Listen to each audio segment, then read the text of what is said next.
Hello નમસ્કાર ખેડૂત મિત્રો, આ છે 32 નંબર મગફળીનું વાવેતર, મતલબ કે કડવી 18ની જાળી. આની અંદર કાળી ફૂગ, ધોળી ફૂગ અને મૂંડાનો એટેક હતો.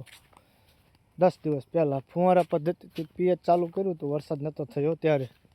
પિયત આપ્યા પછી તરત જ્યારે જમીનમાં ભેજ હતો ત્યારે કાળી ફૂગ, ધોળી ફૂગ અને મૂંડા માટે જૈવિક ફૂગનાશક બેક્ટેરિયા આપણે આપ્યા હતા.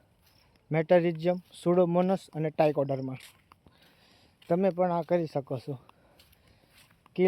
એકરે 1 કિલો એક બેક્ટેરિયા આપી દેવાના. 1 કિલો બેક્ટેરિયા ટાઇકોડર્મા, 1 કિલો સુડોમોનસ અને 1 કિલો મેટારિઝિયમ.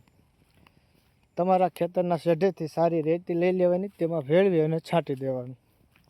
છાંટ્યા પછી 8 દિવસ સુધી મગફળીમાં કોઈ પણ પ્રકારની પેસ્ટિસાઇડ દવા, કેમિકલવાળી કે કેમિકલવાળું ખાતર નાખવાનું નહીંતર એ બેક્ટેરિયા કામ નહીં કરે.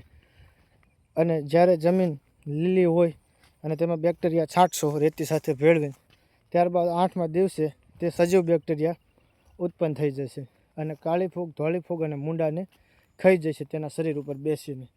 મગફળીમાં રિઝલ્ટ તમને જોરદાર જોવા મળશે.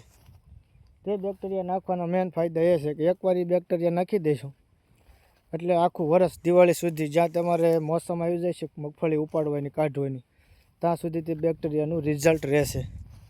બેક્ટેરિયાનો નિયમ એવો હોય છે કે જ્યાં સુધી જમીનમાં ભેજ હોય ત્યાં સુધી બેક્ટેરિયા કામ કરે એક વખત આપ્યા પછી.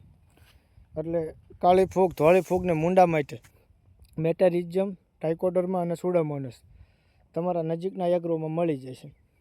લઈ અને હવે વરસાદનો વરાપ થયો છે, 2 દિવસમાં આ કામ કરી નાખજો જરૂરથી. એટલે તમારે આગોતરા પગલાં લેવાથી આપણા પાકનું નુકસાન બચી શકે છે. હાલો, વિડીયો ગમી જાય ચેનલને સબસ્ક્રાઈબ કરી દેજો, લાઇક કરજો, કોમેન્ટ કરજો.